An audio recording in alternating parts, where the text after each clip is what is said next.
तो अर्थव्यवस्था के 3 क्षेत्रों पर बात कर चुका हूं मैं, पहला, दूसरा और तीसरा। अब जो मैं बात करूंगा, मैं बात कर रहा हूं चतुर्थ क्षेत्र पे इसके, कि अर्थव्यवस्था का जो चौथा क्षेत्र होता है वो कौन सा है। तो अगर हम बात करें चतुर्थ क्षेत्र किसके, चतुर्थ क्षेत्र की अगर मैं बात करूं तो इसमें जो शामिल किया जाता है, इसमें शामिल किया जाता है आपका बौद्धिक क्षेत्र।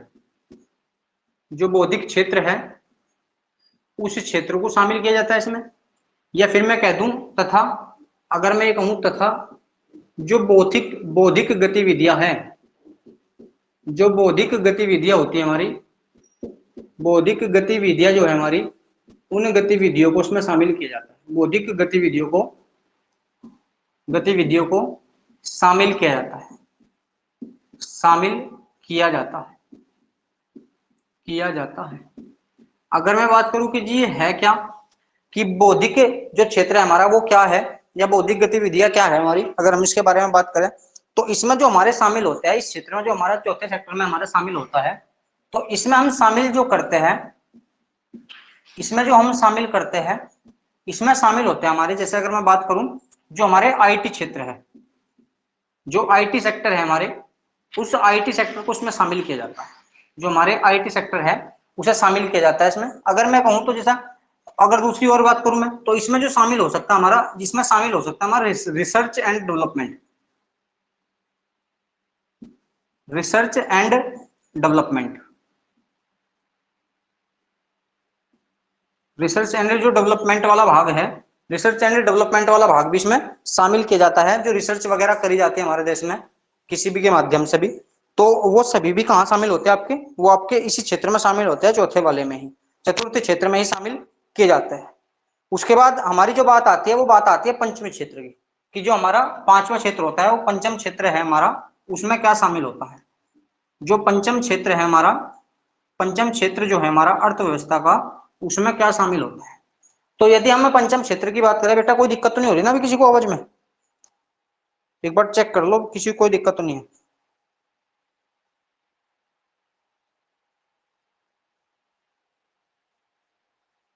अगर मैं बात करूं कि पंचम क्षेत्र में क्या शामिल होता है हमारा, तो पंचम क्षेत्र में जो हम शामिल करते हैं, समाज में उच्च निर्णय लेने वाले व्यक्तियों, समाज में उच्च निर्णय लेने वाले वर्ग को, उच्च निर्णय लेने वाले वर्ग को, उच्च निर्णय लेने वाले वर्ग को, लेने वाले वर्ग को शामिल करते हैं। तो इसे यहां शामिल किया जाता है, जो समाज के उच्च निर्णय लेने वाले वर्ग है। अगर मैं कहूं कि उदाहरण क्या है इसका, तो इसके जो उदाहरण देखने को मिलते हैं, इसके जो उदाहरण देखने को मिलते हैं, जैसे हमारी मीडिया है, जैसी हमारी मीडिया है, अगर मैं बात करूं तो मीडिया को उसमें शामिल किया जाता है। जैसे अगर मैं बात करूं हमारा जो साइंस वर्ग है, जो हमारा साइंस वर्ग है उसे शामिल किया जाता है इसमें।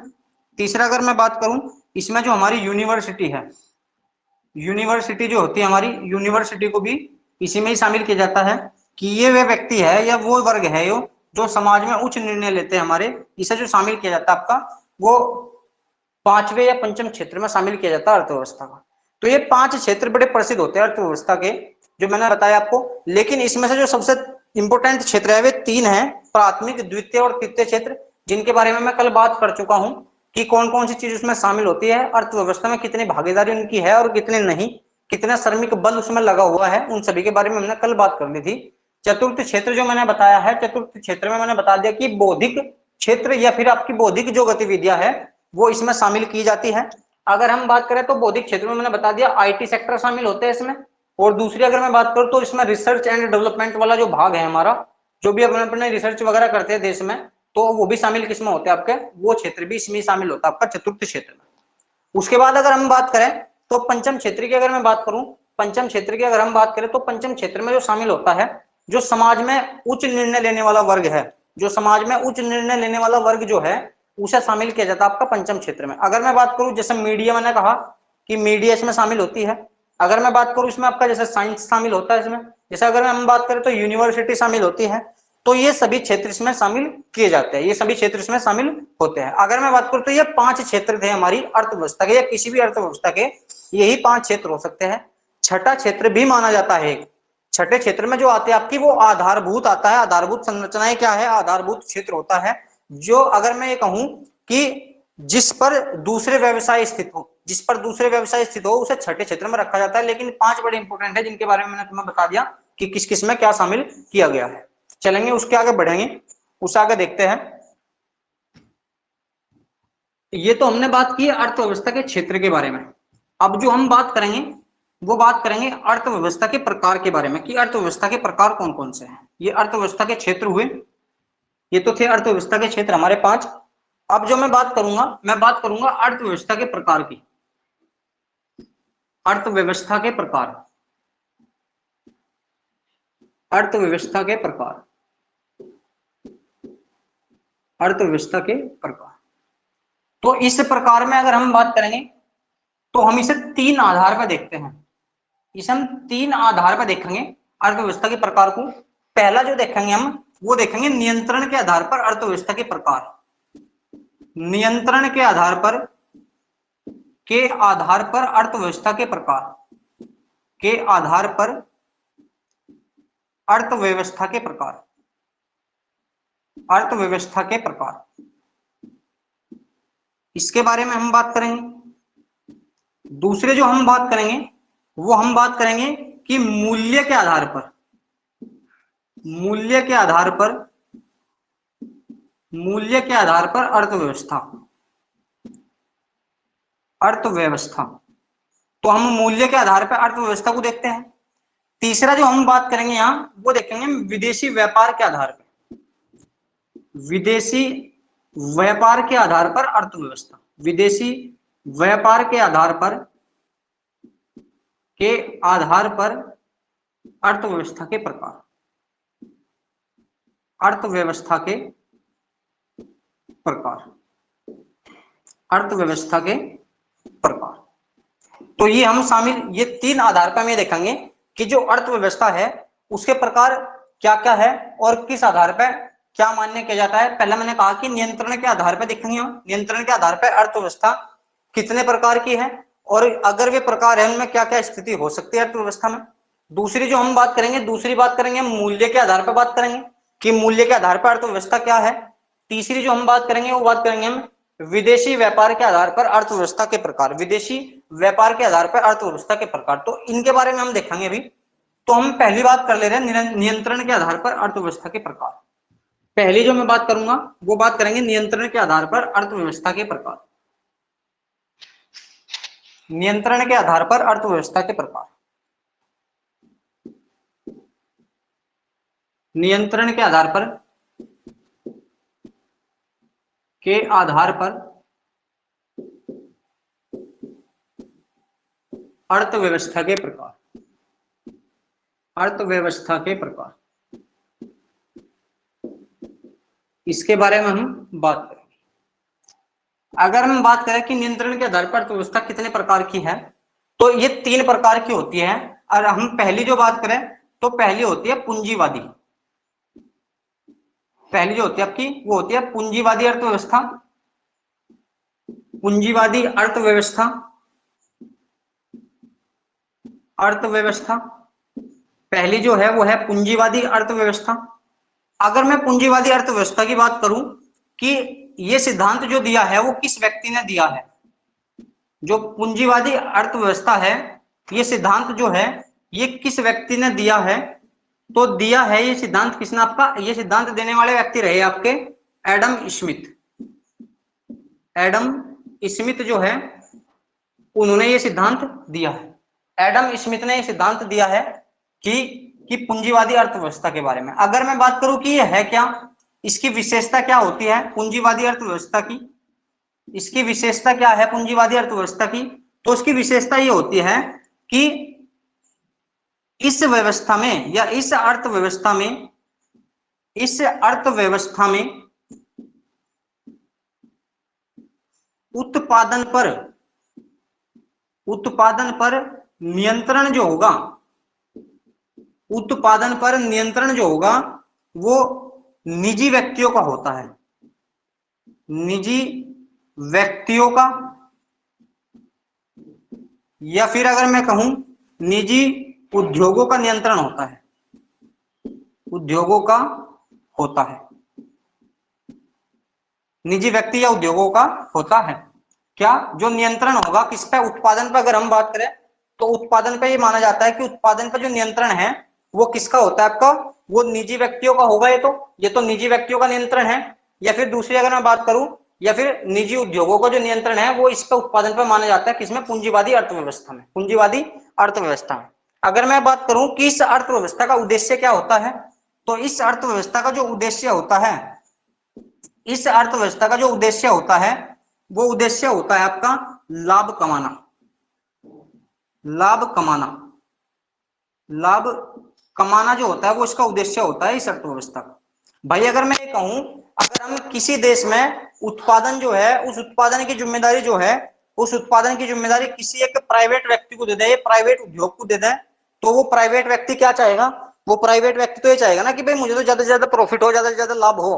तो इसलिए ये होता है कि इस अर्थव्यवस्था में जो नियंत्रण माना जाता है वो प्राइवेट व्यक्तियों का माना जाता है या प्राइवेट उद्योगों का माना जाता है।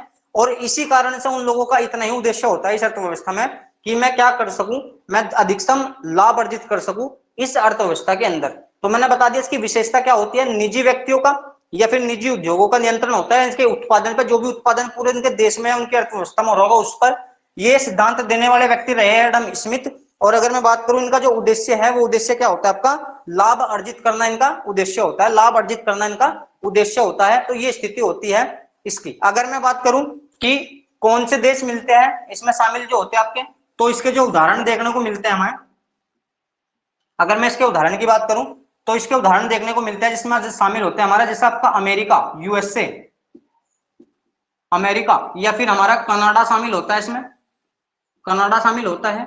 तो ये देश इसी में ही शामिल होते हैं जो ये माना जाता है पूंजीवादी अर्थव्यवस्था के प्रकार है। पूंजीवादी अर्थव्यवस्था यहाँ पे है। ये लोग केवल निजी क्षेत्र को बढ़ावा देते हैं, निजी उद्योगों को बढ़ावा देते हैं और इनका जो उद्देश्य होता है वो इतना ही है कि हम क्या कर सके? लाभ अर्जित कर सके अधिकतम। इतना इनका उद्देश्य होता है इस अर्थव्यवस्था का। मैंने बता दिया लाभ अर्जित करना, निजी क्षेत्र क्या होंगे इसमें आपके? सक्रिय होंगे, निजी क्षेत्रों का कब्जा होगा, ये कंडीशन यहाँ मिलती है। उसके बाद अगर मैं बात करूं दूसरी जो अर्थव्यवस्था होती है, दूसरी जो अर्थव्यवस्था है, दूसरी अर्थव्यवस्था होती है आपकी समाजवादी।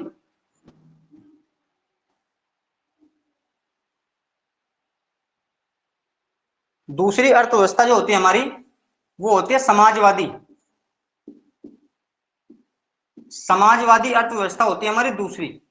अगर मैं समाजवादी अर्थव्यवस्था की बात करूं, अगर हम समाजवादी अर्थव्यवस्था की बात करें कि समाजवादी जो अर्थव्यवस्था है इसके बारे में किसने बताया है या ये सिद्धांत दिया किसने है, तो ये सिद्धांत जो दिया है, ये सिद्धांत जो दिया है, ये सिद्धांत देने वाले रहे हैं आपके कार्ल मार्क्स। ये सिद्धांत जो दिया है ये कार्ल मार्क्स ने दिया है सिद्धांत। कार्ल मार्क्स ने सिद्धांत दिया है, कार्ल मार्क्स ने सिद्धांत दिया है। अगर हम बात करें कि इसकी विशेषता क्या होती है, इसकी विशेषता क्या होती है समाजवादी अर्थव्यवस्था की, तो इसकी विशेषता ये होती है कि जो उत्पादन होगा, उत्पादन जो होगा, उत्पादन पर सरकार का नियंत्रण होता है। उत्पादन पर सरकार का नियंत्रण होता है इसमें भाई, उत्पादन पर सरकार का नियंत्रण होता है, सरकार का नियंत्रण होता है। ये इसकी विशेषता है।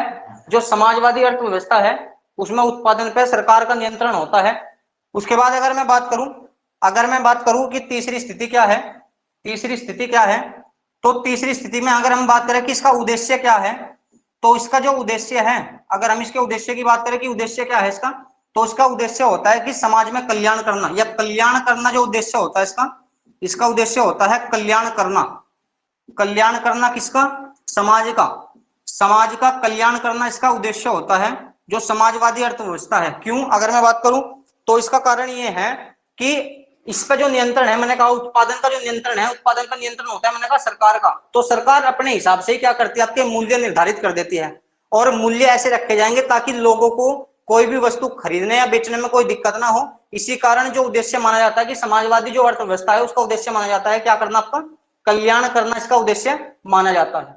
उसके बाद अगर मैं बात करूं तो ये उदाहरण देखने को कहां मिलते हैं, तो ये उदाहरण जो देखने को मिलता है मिलता आपका रूस वाले भाग में। ये रूस में मिलती है समाजवादी अर्थव्यवस्था। समाजवादी जो अर्थव्यवस्था है वो रूस में मिलती है। दूसरी अगर मैं बात करूं तो इसी का एक और रूप है, इसी का एक अन्य रूप होता है समाजवादी अर्थव्यवस्था का, इसका एक अन्य रूप होता है जिसका नाम है आपका साम्यवादी अर्थव्यवस्था।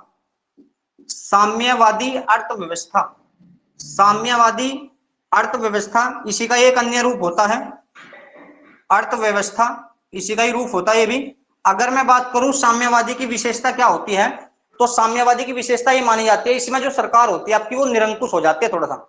अगर मैं बात करूं साम्यवादी जो अर्थव्यवस्था है, साम्यवादी अर्थव्यवस्था समाजवादी का ही एक बिगड़ा हुआ रूप माना जाता है, और ये कहा जाता है कि सरकार जो होती है, सरकार इस अर्थव्यवस्था में, साम्यवादी अर्थव्यवस्था में सरकार जो होगी वो निरंकुश हो जाती है, वो निरंकुश हो जाती है, निरंकुश हो जाती है। कौन? सरकार जो होती है वो निरंकुश हो जाती है, अपने हिसाब से मूल्य निर्धारित करती है। और इसका जो उदाहरण मिलता है देखने को विश्व में, इसके जो उदाहरण देखने को मिलते हैं विश्व में, उसमें दो देश शामिल होते हैं, बड़े प्रसिद्ध देश हैं। एक है चीन और दूसरा है उत्तरी कोरिया। एक चीन है और दूसरा है उत्तरी कोरिया, एक चाइना है और दूसरा है उत्तरी कोरिया। तो ये देश जो उदाहरण है आपके साम्यवादी के उदाहरण है। तेज कर दो उससे होगा बस। तो अगर मैं बात करूं, मैंने कहा समाजवादी का ये एक बिगड़ा हुआ रूप होता है जिसे कहा जाता है आपका साम्यवादी अर्थव्यवस्था। और मैंने बताया है कि इसमें सरकार क्या हो जाती है, निरंकुश हो जाती है, अपने हिसाब से कार्य करती है इसमें।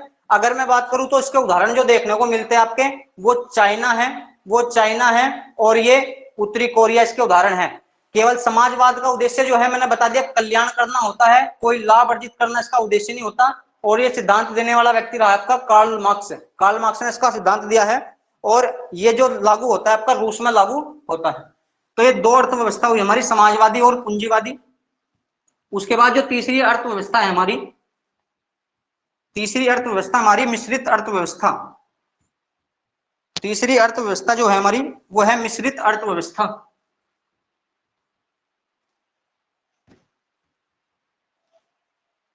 तीसरी अर्थव्यवस्था है जिसका नाम है आपका मिश्रित अर्थव्यवस्था। मिश्रित अर्थव्यवस्था,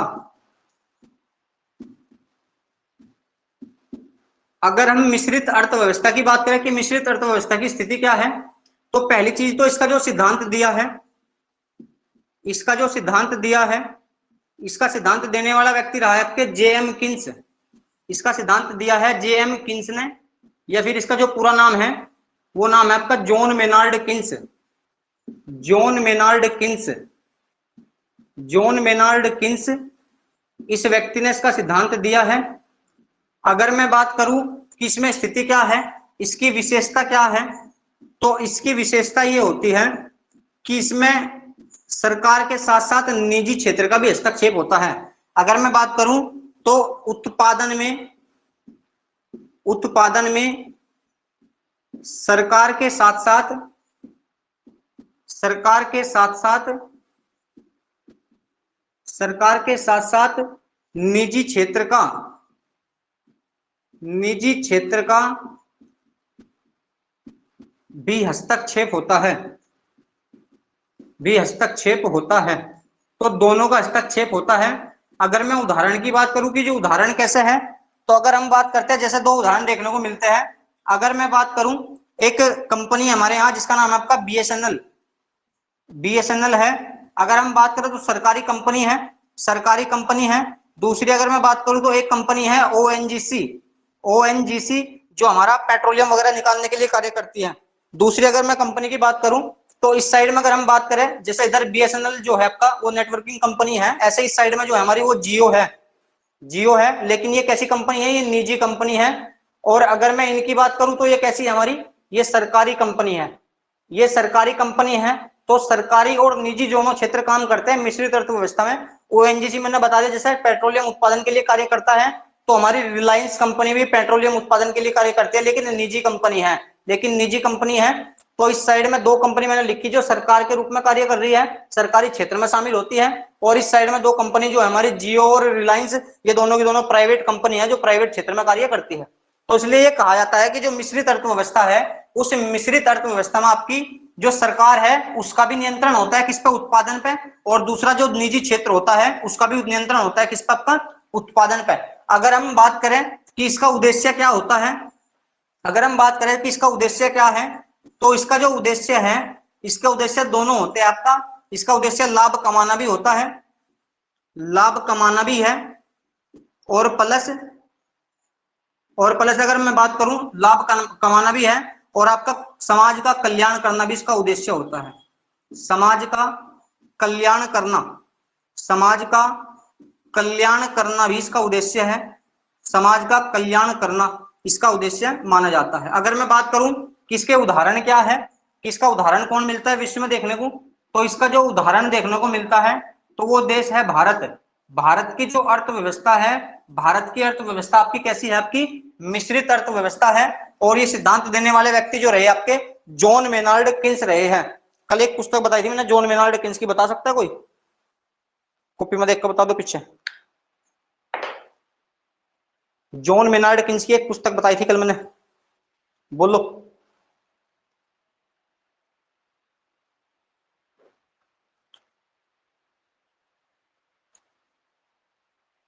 है कोई?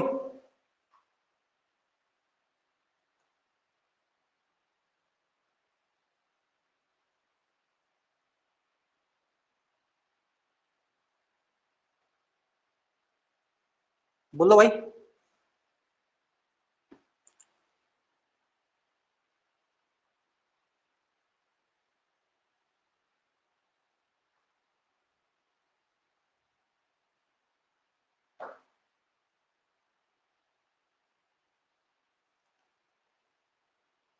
हो जाएगा इतना, चलेंगे आगे बढ़ेंगे फिर। तो मैंने जो बताई अभी नियंत्रण के आधार पर, मैंने अर्थव्यवस्था के प्रकार बताए कि नियंत्रण के आधार पर 3 प्रकार की अर्थव्यवस्था होती है। पहली जो है हमारी वो हमारी पूंजीवादी है, दूसरी जो है हमारी समाजवादी अर्थव्यवस्था होती है, तीसरी जो है हमारी वो आपकी मिश्रित अर्थव्यवस्था होती है। पूंजीवादी के जो उदाहरण है अमेरिका और कनाडा मैंने बताए हैं। समाजवादी का जो उदाहरण देखने को मिलता है वो रूस है। और आपका आपका मिश्रित अर्थव्यवस्था जो है, मिश्रित अर्थव्यवस्था का उदाहरण है आपका भारत। अगर मैं बात करूं तो एडम स्मिथ ने पूंजीवादी अर्थव्यवस्था का उदाहरण दिया है, या फिर अगर मैं बात करूं कार्ल मार्क्स ने जो उदाहरण दिया है वो आपका समाजवादी का दिया है। और तीसरा जो हमने बताया आपका मिश्रित अर्थव्यवस्था, मिश्रित अर्थव्यवस्था का उदाहरण दिया है किसने, आपका जॉन मेनार्ड किन्स ने। दूसरी हम बात करते हैं मूल्य निर्धारण के आधार पर, मूल्य निर्धारण के आधार पर अर्थव्यवस्था, मूल्य निर्धारण के आधार पर अर्थव्यवस्था, मूल्य निर्धारण के आधार पर अर्थव्यवस्था के प्रकार। अगर मैं बात करूं तो सेम होते हैं आपके, तीनों ही होते हैं। मिश्रित भी शामिल होता है, पूंजीवादी भी शामिल होता है और आपका समाजवादी भी शामिल होता है। अगर मैं बात करूं तो तीनों होते हैं हमारे पूंजीवादी, पूंजीवादी, दूसरा होता है हमारा समाजवादी, दूसरा होता है हमारा समाजवादी, और तीसरा होता है हमारा मिश्रित अर्थव्यवस्था। ये भी तीनों मूल्य के आधार पर भी है, मिश्रित अर्थव्यवस्था। तो ये तीनों ही होते हैं मूल्य के आधार पर, मिश्रित अर्थव्यवस्था, समाजवादी अर्थव्यवस्था, समाजवादी अर्थव्यवस्था, और तीसरा होता है आपका पूंजीवादी अर्थव्यवस्था। अगर मैं बात करूं कि मतलब क्या है यहाँ मूल्य का, तो अगर हम मूल्य की बात करें तो यहाँ जो मूल्य निर्धारण होता है, वो मूल्य निर्धारण जो होता है इसमें पूंजीवादी अर्थव्यवस्था में, वो डिपेंड करता है मांग पे। अगर मैं बात करूं तो मूल्य का निर्धारण, मूल्य का निर्धारण मांग करती है यहाँ पे, मूल्य का निर्धारण मांग करती है यहाँ पे। जैसी मांग होगी ऐसा मूल्य होगा, मांग करती है यहाँ पे। मूल्य का जो निर्धारण होता है वो मांग करती है। कैसे अगर मैं बात करूं तो अगर जैसे मैं ये कहूं कि अगर डिमांड जो है, अगर डिमांड जो है वो डिमांड ज्यादा है, अगर डिमांड ज्यादा है, अगर डिमांड ज्यादा है तो मूल्य भी क्या होगा यहाँ पे, जो प्राइस भी होगा आपका, वो प्राइस भी का क्या होगा आपका पूंजीवादी अर्थव्यवस्था में वो भी ज्यादा होता है। अगर मैं बात करूं पूंजीवादी अर्थव्यवस्था में तो मैंने बताया कि मूल्य, मूल्य का जो निर्धारण होता है वो मांग के आधार पर होता है, मांग के आधार पर होता है। जैसे मैंने कहा कि अगर डिमांड ज्यादा है, अगर डिमांड ज्यादा है तो प्राइस भी जो होंगे, प्राइस भी जो होंगे वो क्या होंगे, वो भी ज्यादा होंगे। दूसरी अगर मैं बात करूं, मैंने ये कहा कि जो डिमांड है, जो डिमांड है, अगर डिमांड कम है, अगर किसी वस्तु की मांग कम है, डिमांड कम है, अगर किसी वस्तु की मांग जो है वो कम है तो उसके प्राइस भी क्या होते हैं, उसके प्राइस भी कम होते हैं, उस वस्तु के मूल्य भी कम होते हैं। ये होती है विशेषता किसकी, पूंजीवादी अर्थव्यवस्था की, मूल्य के आधार पर। मैंने कहा कि पूंजीवादी जो अर्थव्यवस्था है उसमें मूल्य का निर्धारण कौन करती है, मांग करती है, डिमांड करती है इसका। निर्धारण। अगर मैंने ये बोला कि डिमांड जो है वो ज्यादा हो रही है देश में किसी सामान की, तो उसके मूल्य भी क्या होंगे, ज्यादा होंगे, उसका प्राइस भी ज्यादा हो जाता है। अगर हम डिमांड की बात करें तो डिमांड यदि कम है तो उसके मूल्य भी क्या होते हैं, आपके कम माने जाते हैं इस अर्थव्यवस्था में, पूंजीवादी में। दूसरी अगर मैं बात करूं कि समाजवादी जो अर्थव्यवस्था है, उस समाजवादी अर्थव्यवस्था में क्या स्थिति होती है, तो इसमें जो मैंने बताया था अभी कि उत्पादन पर किसका नियंत्रण है, सरकार का नियंत्रण होता है। तो इसका मतलब ये है कहने का कि इसमें जो मूल्य होगा, इसमें जो मूल्य है, मूल्य पर जो नियंत्रण होता है वो सरकार का ही होता है। इसमें जो अगर मैं बात करूं, इसमें जो मैं बात करूं समाजवादी में, तो मूल्य पर नियंत्रण सरकार का होता है, सरकार का नियंत्रण होता है मूल्य पे, सरकार का होता है, क्योंकि उत्पादन पे उसी का नियंत्रण है। और मैंने बताया था समाजवादी अर्थव्यवस्था का जो उद्देश्य है वो कल्याण करना है, तो ऐसा ही मूल्य रखा जाता है इस अर्थव्यवस्था में जिससे कि समाज का कल्याण हो सके। और वो मूल्य निर्धारण कौन करती है, वो मूल्य निर्धारण करती है सरकार, वो मूल्य निर्धारण कौन करती है, सरकार करती है। तो इसलिए कहा जाता है कि समाजवादी अर्थव्यवस्था में जो मूल्य का निर्धारण होता है वो समाज के द्वारा होता है, या नियंत्रण जो होता है इसमें वो समाज का होता है। इतनी कंडीशन होती है आपकी किसमें, समाजवादी अर्थव्यवस्था में। अगर मैं बात करूं यहाँ पे कि यहाँ पे मूल्य का निर्धारण कौन करता है मिश्रित अर्थव्यवस्था में, तो मिश्रित अर्थव्यवस्था में जो मूल्य का निर्धारण होता है, अगर हम यहाँ बात करें तो यहाँ पे जो मूल्य का निर्धारण होता है, मूल्य का निर्धारण की अगर मैं बात करूं तो यहाँ पे मूल्य का निर्धारण होता है जो, वो आपका मैंने बता दिया, वो हमारा बाजार जो हमारी वो सप्लाई है, अगर मैं बात करूं वो हमारी बाजार आपूर्ति, बाजार आपूर्ति, बाजार आपूर्ति प्लस सरकार भी नियंत्रित करती है हमारे यहाँ मूल्यों को, सरकार का नियंत्रण होता है, सरकार का नियंत्रण होता है, सरकार का नियंत्रण होता है। तो दोनों का ही वो होता है आपका, मैंने कहा बाजार आपूर्ति और सरकार का नियंत्रण होता है, बाजार आपूर्ति और सरकार का नियंत्रण होता है। अगर हम बात करें कि कैसे जी, तो बाजार आपूर्ति का मतलब क्या है यहाँ, बाजार आपूर्ति का मतलब क्या है यहाँ, मैंने ये कहा कि भारत में जो है अभी वर्तमान में गेहूं का अत्यधिक उत्पादन हो रहा है। अगर मैं ये कहूं कि भारत में अभी हाल ही में गेहूं का अत्यधिक उत्पादन हो रहा है और हम ये देख ले कि कुछ दिन बाद गेहूं का उत्पादन होना बंद हो जाए, अगर कुछ दिन बाद गेहूं का उत्पादन होना बंद हो गया तो क्या होगा, गेहूं की मात्रा कम हो जाएगी मार्केट में। और जब मार्केट में गेहूं की मात्रा कम होगी, जब मार्केट में गेहूं की मात्रा कम होगी और लोगों की डिमांड बढ़ जाती है, उस दौरान लोगों की मांग बढ़ जाती है उस चीज को लेने के लिए जिसकी मात्रा कम हो जाती है मार्केट में। अगर गेहूं की मात्रा कम होती है तो लोगों की डिमांड बढ़ती है कि हम अत्यधिक मात्रा में से खरीद लें। तो उससे स्थिति क्या हो सकती है, अगर मैं ये कहूं, अगर मैं ये कहूं कि बाजार जो है हमारा, जो बाजार है हमारा, उस बाजार में कोई वस्तु जो है, कोई वस्तु जो है उस वस्तु की संख्या है केवल 2, कोई वस्तु जो है उसकी संख्या है 2, और मैं ये कहूं कि उसे खरीदने वाले जो है, उसे खरीदने वाले जो है, खरीदने वालों की संख्या है 10, उसे खरीदने वालों व्यक्तियों की संख्या है 10। अगर मैं एक उदाहरण और बताऊं, अगर हम बात करें कि मैंने कहा, अगर मैं ये कहूं कि पहले अगर वस्तु की संख्या हम पहले देखें तो पहले वस्तु की संख्या थी आपकी 10 और खरीदने वाले भी कितने थे, खरीदने वाले भी 10 ही थे, खरीदने वाले भी 10 ही थे। अगर मैं यहाँ एक वस्तु 1 रुपए की बेच रहा था, अगर मैं यहाँ एक वस्तु 1 रुपए की बेच रहा था तो ये 10 व्यक्ति उसे खरीद रहे थे, ये 10 व्यक्ति उसे खरीद रहे थे 1 रुपए की एक वस्तु को। लेकिन अगर मैं यहाँ बात करूं तो यहाँ मैंने देखा कि मेरे पास वस्तु तो कम है और मेरे सामने खरीदने वाले ज्यादा खड़े हैं, तो मैं इस वस्तु के रेट बढ़ा सकता हूँ, इस वस्तु के मूल्य बढ़ा सकता हूँ। मैं इन्हें बोल सकता हूँ 10 व्यक्तियों को कि भाई मैं तो एक वस्तु जो है अपनी, वो एक वस्तु 50 रुपए में दूंगा, मैं तो एक वस्तु अपनी 50 रुपए में दूंगा, क्योंकि मुझे पता है मेरे सामने खरीदने वाले 10 व्यक्ति खड़े हैं और ये खरीद लेंगे उस वस्तु को, मुझे इतना भी पता है। तो जब मार्केट में किसी वस्तु की आपूर्ति जो है, जब मार्केट में किसी वस्तु की जो सप्लाई है वो कम हो जाती है तो उससे क्या हो जा, उससे रेट बढ़ जाता है, उससे रेट बढ़ जाता है उस वस्तु का। यही मैंने बताया यहाँ कि पहले वस्तु भी ज्यादा थी और खरीदने वाले भी उतने थे, तो रेट कम होंगे उस दौरान उस वस्तु के मिश्रित अर्थव्यवस्था में। और जब मार्केट में या बाजार में किसी वस्तु की जो है सप्लाई जो है या पूर्ति जो है वो कम हो रही है तो उस दौरान खरीदने वाले ज्यादा होते हैं, और जिस कारण जिसकी वे वस्तु है वो व्यक्ति उन वस्तुओं के रेट बढ़ा देता है, वो व्यक्ति उन वस्तुओं के रेट बढ़ा देता है। तो ये स्थिति होती है हमारी बाजार में, जो हमारी मिश्रित अर्थव्यवस्था होती है बाजार आपूर्ति की। अगर मैं कहूं, मैं लिख रहा हूं यहीं पे, मैं लिख रहा हूं यहीं पे बता रहा हूं, अगर मैं बात करूं यहां पे तो यहां की स्थिति ये है, अगर हम बाजार आपूर्ति की बात करें, यदि यदि बाजार में वस्तुओं की आपूर्ति कम है, वस्तुओं की आपूर्ति कम है, आपूर्ति कम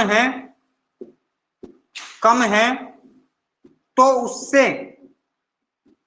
उससे वस्तुओं के दाम बढ़ जाते हैं, तो उससे वस्तुओं के मूल्य बढ़ जाते हैं, वस्तुओं के मूल्य बढ़ जाते हैं, मूल्य बढ़ जाते हैं। ये स्थिति होती है मिश्रित अर्थव्यवस्था में, ये स्थिति होती है मिश्रित अर्थव्यवस्था में। यदि मार्केट में क्या हो, यदि मार्केट में जो वस्तु है उनकी आपूर्ति कम हो, यदि मार्केट में वस्तुओं की आपूर्ति कम हो तो उससे क्या होगा, उससे मूल्य बढ़ जाएंगे मार्केट में वस्तुओं के। दूसरा मैंने बता दिया कि कुछ नियंत्रण सरकार का भी होता है मिश्रित अर्थव्यवस्था में, कुछ नियंत्रण सरकार का भी होता है मिश्रित अर्थव्यवस्था में मूल्य पे। वो कैसा नियंत्रण होता है सरकार का, अगर मैं बात करूं तो वो नियंत्रण ऐसा है, जैसे हमने सुना होगा MSP, minimum support price, minimum support price. जैसे मैंने बताया कि गवर्नमेंट एक साल में, अगर हम बात करें एक वर्ष में, जो सरकार है हमारी, जो सरकार है हमारी भारत की, वो एक वर्ष में दो बार क्या करती है आपका, दो बार एमएसपी निर्धारित करती है, एमएसपी निर्धारित करती है एक साल में दो बार। अगर मैंने कह दिया कि जी कैसे, न्यूनतम समर्थन मूल्य निर्धारित करती है, मिनिमम सपोर्ट प्राइस निर्धारित करती है। मैंने कहा जी कैसे, जैसे मैं ये कह दूं अगर गेहूं है और गेहूं के जो उन्होंने घोषित कर दिया कि गेहूं का जो रेट होगा वो कितना होगा आपका, वो 1750 रुपए क्विंटल होगा, वो 1750 रुपए प्रति क्विंटल होगा, तो ये निर्धारित कर दिया गवर्नमेंट ने, तो अब वो 1750 रेट फिक्स हो गया। तो कहने का मतलब ये है मिश्रित अर्थव्यवस्था में क्या होता है, मूल्य पर सरकार का भी नियंत्रण होता है और प्लस जो पूर्ति हो रही, जो सप्लाई हो रही है मार्केट में किसकी, वस्तुओं की, उसका भी प्रभाव पड़ता है कहीं ना कहीं हमारी मिश्रित अर्थव्यवस्था में मूल्य पर। मैंने बता दिया अगर अधिक पूर्ति होगी बाजार में वस्तुओं की, वस्तुएं ज्यादा आएगी तो मूल्य कम हो जाता है मिश्रित अर्थव्यवस्था में, अगर कम होगी पूर्ति तो मूल्य क्या हो जाएगा, बढ़ जाएगा। दूसरा मैंने बता दिया कि सरकार एक साल में दो बार निर्धारित करती है एमएसपी, एक साल में दो बार निर्धारित करती है एमएसपी, एक खरीफ की फसल की और एक रबी की फसल की। अगर वो पूछता है तो आज वर्तमान में टोटल एमएसपी के तहत कितनी फसल आती है, तो 23 फसल आती है वर्तमान में। आज वर्तमान में भारत में 23 फसलों का एमएसपी निर्धारित होता है, 23 फसलों का एमएसपी निर्धारित होता है, एक साल में दो बार होता है और केंद्र सरकार ये निर्धारित करती है, हमारी केंद्र सरकार ये निर्धारित करती है 23 फसलों का ये होता है, दो बार होता है। एक रबी की फसल मैंने बता दी, एक रबी की फसल का होता है एमएसपी निर्धारित, रबी की फसल का एमएसपी निर्धारित होता है, और दूसरा जो होता है आपका वो होता है किसका, आपका वो होता है आपका खरीफ की फसल का, वो होता है खरीफ की फसल का एमएसपी निर्धारित। तो दो फसलों के निर्धारित होते हैं, लेकिन इसकी टोटल फसल कितनी है, 27 फसल इसमें शामिल होती है। तो मैंने बता दिया पूंजीवादी अर्थव्यवस्था में जो नियंत्रण होता है मूल्य पर वो किसका होता है, आपका निजी क्षेत्र का नियंत्रण होगा। दूसरा मैंने समाजवादी में बताया, समाजवादी में जो नियंत्रण होता है वो सरकार का नियंत्रण होता है। तीसरा मैंने मिश्रित अर्थव्यवस्था में बताया है, तो मिश्रित अर्थव्यवस्था में जो नियंत्रण होता है, मिश्रित अर्थव्यवस्था में बाजार आपूर्ति और सरकार दोनों का ही नियंत्रण देखने को मिलता है इस मूल्य पर जी। उसके बाद अगर हम बात करेंगे तो तीसरे प्रकार का जो आधार आता है हमारा, तीसरे प्रकार का आधार होता है विदेशी व्यापार के आधार पर अर्थव्यवस्था के प्रकार। तीसरा है विदेशी व्यापार के आधार पर अर्थव्यवस्था के प्रकार, विदेशी व्यापार के आधार पर अर्थव्यवस्था के प्रकार, विदेशी व्यापार के आधार पर अर्थव्यवस्था के प्रकार। तो अगर मैं बात करूं विदेशी व्यापार के आधार पर अर्थव्यवस्था कितने प्रकार की है, तो विदेशी व्यापार के आधार पर अर्थव्यवस्था दो प्रकार की है हमारी, दो प्रकार की होती है। विदेशी व्यापार के आधार पर अर्थव्यवस्था दो प्रकार की होती है। एक अर्थव्यवस्था होती है खुली अर्थव्यवस्था, खुली अर्थव्यवस्था, खुली अर्थव्यवस्था, और दूसरी जो होती है हमारी, दूसरी होती है बंद अर्थव्यवस्था, दूसरी होती है बंद अर्थव्यवस्था। बंद अर्थव्यवस्था अगर मैं बात करूं कि है क्या ये, अगर मैं खुली अर्थव्यवस्था की बात करूं कि खुली अर्थव्यवस्था क्या है, जब कोई देश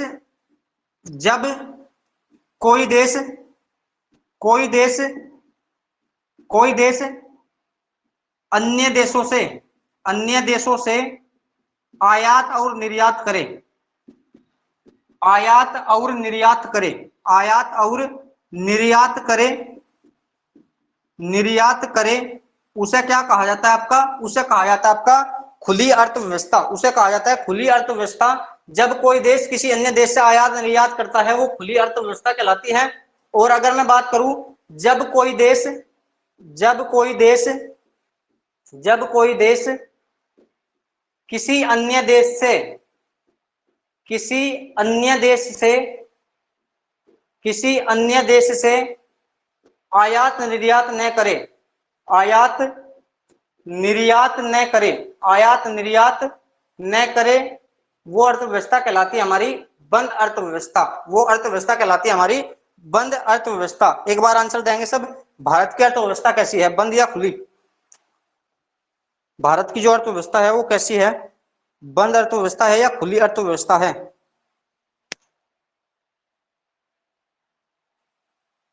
खुली अर्थव्यवस्था है जी।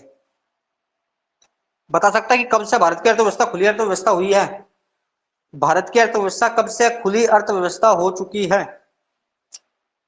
वो सन बता सकता है कोई व्यक्ति? है कोई? 1991 से, ध्यान रखना 1991 से जो हमने वैश्वीकरण अपनाया था 1991 से भारत की अर्थव्यवस्था खुली अर्थव्यवस्था हो चुकी है। उससे पहले बंद अर्थव्यवस्था माना जाता था भारत की अर्थव्यवस्था को। उससे पहले बंद अर्थव्यवस्था माना जाता था भारतीय अर्थव्यवस्था को। तो 1991 से खुली अर्थव्यवस्था हो चुकी है भारत की अर्थव्यवस्था। 1991 से खुली अर्थव्यवस्था हो चुकी है भारत की अर्थव्यवस्था। भारत की अर्थव्यवस्था खुली अर्थव्यवस्था हो चुकी है 1991 से। 1991 से। तो मैंने बता दिया, जो निर्यात आयात करता हो किसी अन्य देश से वो देश कहलाता है खुली अर्थव्यवस्था वाला देश। और जो कोई निर्यात और आयात नहीं करता किसी अन्य देश से वो देश कहलाता है आपका बंद अर्थव्यवस्था वाला देश। देखो एक बार अगर कोई क्वेश्चन हो तुम्हारा, कुछ पूछना हो किसी को, नहीं तो आगे बढ़ेंगे। कोई क्वेश्चन हो तो देख लो एक बार भाई।